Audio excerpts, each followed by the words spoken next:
Britain is dying, reason है Pakistan. Elon Musk ने कुछ दिनों पहले एक्सपोज किया कि ब्रिटेन में हजारों लड़कियां गैंग का शिकार हो रही हैं और सरकार इस बात पर चुप है। रीजन है पाकिस्तानी मर्द जो एक साथ एक स्कैंडल चलाते हैं, ग्रूमिंग गैंग्स, जो बचपन से लड़कियों को लुभाते हैं, उन्हें विश्वास दिलाते हैं कि वो दोस्त हैं और फिर उनका कर देते हैं। ये डेटा देखिए, एक साल में 19,000 बच्चों को इंग्लैंड में अब्यूज का सामना करना पड़ा है। अथॉरिटीज को 20-30 सालों से इसके बारे में पूरी तरह जानकारी है कि कौन सी कम्युनिटी इसके लिए जिम्मेदार है, लेकिन पॉलिटिकल करेक्टनेस के लिए इसे छुपाया जा रहा है। कोई एक्शन नहीं ली जा रही है, किसी को डिपोर्ट नहीं किया जा रहा। सुनकर विश्वास नहीं होता कि यहाँ ब्रिटेन यानी एक फर्स्ट वर्ल्ड कंट्री की बात हो रही है, अफ्रीका या किसी अंडर डेवलप्ड देश की नहीं। लेकिन क्या है ग्रूमिंग गैंग्स और इनसे भारत को क्या फर्क पड़ता है, चलिए समझते हैं आज के इस वीडियो में। YouTube नहीं चाहता कि ऐसा स्ट्रॉन्ग कंटेंट लोगों तक पहुंचे, लेकिन अगर आप हमारे इस अटेम्प्ट को और लोगों तक पहुंचाकर पाकिस्तान को एक्सपोज करना चाहते हैं तो प्लीज चैनल को सब्सक्राइब कर दीजिए। इससे हमें ऐसे ही और वीडियोस बनाने का हौसला मिलता है। सीधे मुद्दे पर आते हैं, ग्रूमिंग गैंग्स होती क्या है? ग्रूमिंग गैंग ये शब्द इतना क्यूट और मासूम लगता है कि ग्रूमिंग गैंग्स माने कोई बार्बर शॉप या फिर कोई स्पा करने वाले लोगों की गैंग लगती है, लेकिन सच काफी डरावना है। चलिए 5 पॉइंट्स में समझते हैं कि ये स्कैंडल ऑपरेट कैसे होता है। पहले टैक्सी ड्राइवर्स रात को बाहर घूमने वाली लड़कियों पर नजर रखते हैं और उन्हें आइडेंटिफाई करते हैं। फिर ग्रूमिंग गैंग के मेंबर्स उन्हें महंगे गिफ्ट्स देने लगते हैं। एक रोमांटिक रिलेशनशिप का दिलासा दिया जाता है, ट्रस्ट डेवलप होता है। आगे जाकर गिफ्ट्स ड्रग्स और अल्कोहल में कब कन्वर्ट हो जाते हैं पता ही नहीं चलता। लड़के लड़कियों के बॉयफ्रेंड जैसे बर्ताव करते हैं और लड़कियां बड़ी होने तक उन्हें अपने गर्लफ्रेंड बनाने के लिए ग्रूम किया जाता है। और फाइनली जब उन पर असॉल्ट होता है तो लड़कियां कन्विंस हो जाती हैं कि ये RAPE नहीं बस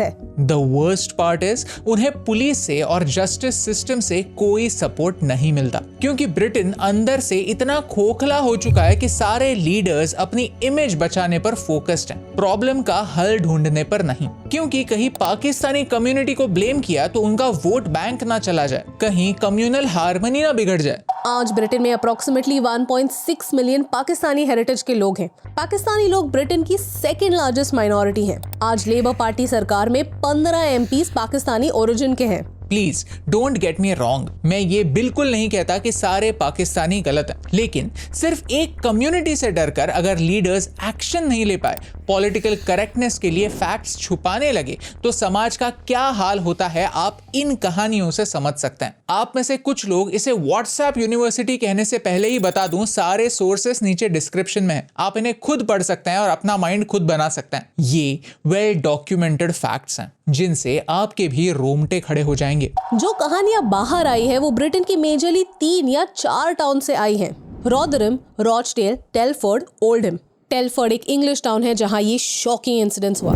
बात है साल 2000 की, जब एक 16 साल की लड़की लूसी और उसकी माँ घर में जिंदा जलाए गए। लूसी के अब्यूजर ने ही उनका घर जलाया था। नाम अजहर अली महमूद, जो टैक्सी ड्राइवर था। जब लूसी 13 साल की थी तो वो अजहर से मिली, दोनों एक रिलेशनशिप में थे। जब लूसी 14 साल की हुई तो प्रेग्नेंट थी और उसने एक लड़की को जन्म दिया। फिर किसी रीजन से लूसी और अजहर में लड़ाई हुई तो अजहर ने उनका घर ही जला दिया। उसने अपनी बेटी को घर जलाने से पहले बाहर लाया, इसीलिए आज वो जिंदा है। इस इंसिडेंट में सबसे शॉकिंग बात क्या है पता है? पुलिस को 1997 से ही ऐसे इंसिडेंसेस के बारे में जानकारी थी। लूसी तो 14 साल की थी, लेकिन 11 साल की लड़कियों को भी अब्यूज किया जा रहा था। The police new everything. फिर भी लूसी से कैसे सवाल किए गए, तुम स्कूल में क्यों नहीं हो? एक विक्टिम को ऐसे ट्रीट करने वाले लोग बॉलीवुड की फिल्मों में विलेन होते हैं, और may be they just the UK police. Telford से रॉदरहम चलते हैं। यहाँ एक सुंदर कनाल है। ये साफ और नीला पानी देखकर आपको यहाँ फोटो खिंचाकर इंस्टाग्राम पर अपलोड करने का मन तो जरूर हो रहा होगा, लेकिन एक दिन इस कनाल का पानी लॉरा विल्सन के खून से लाल हो गया। बात है साल 2010 की, जब लॉरा की बॉडी को इस कनाल से बाहर निकाला गया। लॉरा अश्तियाक असगर के साथ एक रिलेशनशिप में थी, लेकिन जब अश्तियाक की माँ को इस रिलेशनशिप के बारे में पता चला तो उन्होंने साफ इनकार कर दिया। और लॉरा को गालियां देना स्टार्ट किया। ये लॉरा का पहला अब्यूसिव रिलेशनशिप नहीं था। जब लॉरा 13 साल की थी तो वो एक 32 साल के पाकिस्तानी लड़के के साथ रिलेशनशिप में थी। लॉरा की माँ ने एक दिन उसके पेट पर सिगरेट बर्न के निशान पाए और पुलिस में कंप्लेंट की, लेकिन लॉरा शायद स्टॉकहोम सिंड्रोम की शिकार थी, जहाँ एक विक्टिम को अब्यूसिव रिलेशनशिप ही अच्छी लगने लगती है। उसे लगता है कि उसे उसके अब्यूजर से प्यार है। जिस दिन लॉरा का मर्डर हुआ उसके एक दिन पहले आश्तियाक ने अपने दोस्त को टेक्स्ट भेजा था, Gonna send that Kufar straight to hell।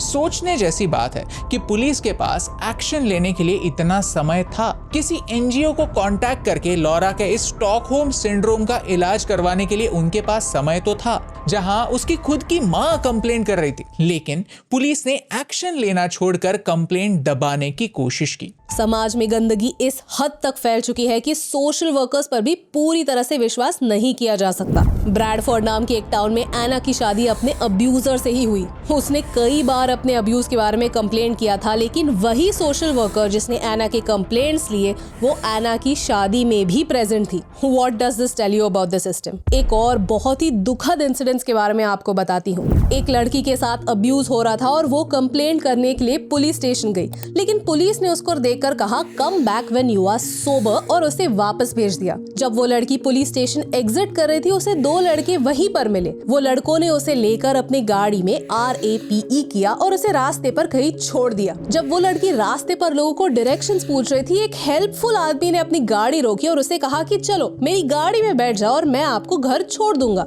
लेकिन उस आदमी ने क्या किया, वो उसे अपने घर ले गया, कुछ दिनों के लिए वहां रखा, उसका फिर से RAPE किया और उसे बस फेयर के पैसे दे दिए और रास्ते पर छोड़ दिया। Can you even imagine? Funny बात यह है कि ये लड़की पुलिस स्टेशन में अपने अब्यूज की कंप्लेंट लिखाने आई थी, लेकिन उसे दूसरे अब्यूजर्स वहीं पुलिस स्टेशन में मिले।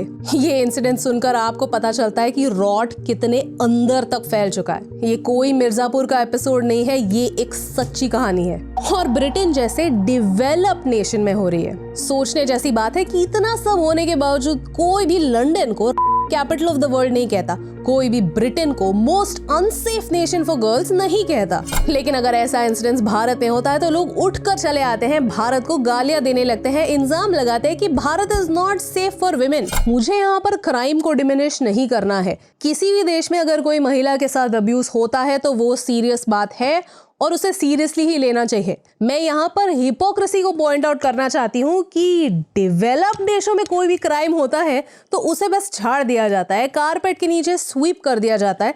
लेकिन अगर भारत जैसे कोई देश में कोई क्राइम्स होते हैं तो उन्हें बढ़ा चढ़ाकर ऐसे बताया जाता है कि भारत तो क्रिमिनल्स का देश है, ताकि लोग किसी भी इंडियन की तरफ क्रिमिनल की नजरों से ही देखें, उसको देखकर यही सोचे कि ये क्रिमिनल्स का देश है, ये लोग गंदे हैं। And that is how racism begins. और मीडिया इसे रिपोर्ट भी कैसे करता है, ये जानते हुए कि अब्यूजर्स पाकिस्तानी हैं, उन्हें एशियन कहा जाता है। भाई एशिया में 48 देश हैं और ज्यादातर कल्प्रिट्स एक ही देश से आते हैं, तो मीडिया इसे रिपोर्ट करते समय एशियन क्यों कहते हैं, ये मेरी समझ से तो बाहर है। अगर आपको समझ में आ जाए तो नीचे कमेंट्स में हमें बताइए। यानी समाज का हर हिस्सा इस स्कैंडल में इक्वली जिम्मेदार है। पुलिस एक्शन ना लेने के लिए, मीडिया इस बात को छुपाने के लिए और सरकार पॉलिटिकल करेक्टनेस के लिए लोगों की जान से खेलने के लिए। लेकिन आज ब्रिटेन की सरकार पाकिस्तानी लोगों को ब्लेम क्यों नहीं करती?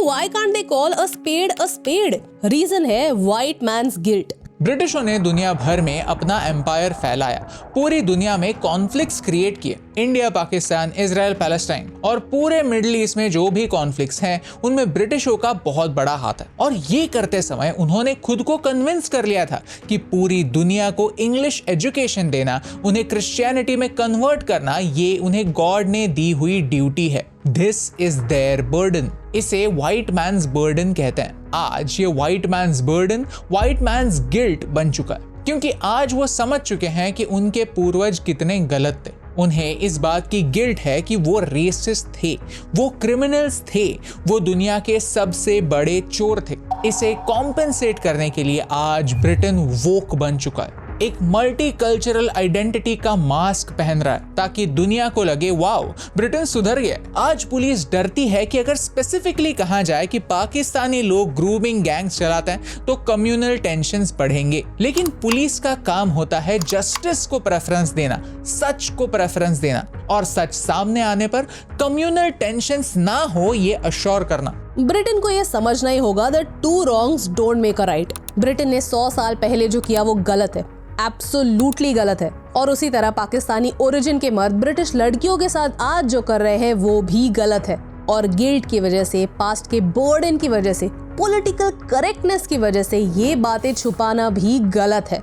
ये एक वायरस है जिस वायरस को हम भी जाने अनजाने में इंपोर्ट कर रहे हैं और भारत को इसीलिए ब्रिटेन के डिस्ट्रक्शन से सीखने की सख्त जरूरत है। अब मुझे पाकिस्तान की थोड़ी सी तारीफ करनी है, सो बेयर विद मी। ऑनेस्टली कभी कभी मुझे हमारे प्यारे नेबर पाकिस्तान से बहुत जलन होती है। I mean they are so lucky. वो चाहे कुछ भी करे, महान व्यक्तियों को घर दे, देशों को बर्बाद करने में पैसे लगाए, दुनिया के न्यूक्लियर सीक्रेट्स चुराए, दूसरे देशों में दहशत मचा दे, कुछ भी करे, उन्हें ग्लोबली कितनी छूट मिलती है। They really don't have to pay the price for anything. अब ब्रिटेन को ही देख लीजिए, इलॉन मस्क के ट्वीट से पहले ये मैटर बस कुछ ही न्यूज़पेपर्स ने कवर किया था। इनफैक्ट इतने सालों के लिए जब भी किसी ने ये मैटर रेज किया, उन्हें फार राइट या रेसिस्ट के लेबल्स दिए जाते थे। जिस जर्नलिस्ट ने इस अब्यूज को पहली बार न्यूज़पेपर्स में ब्रेकआउट किया था, उसे डिस्क्रेडिट करने के लिए कितने एफर्ट्स लिए गए। सोशल वर्कर्स, पुलिस फोर्सेस खुद रेसिस्ट नहीं लगने चाहिए।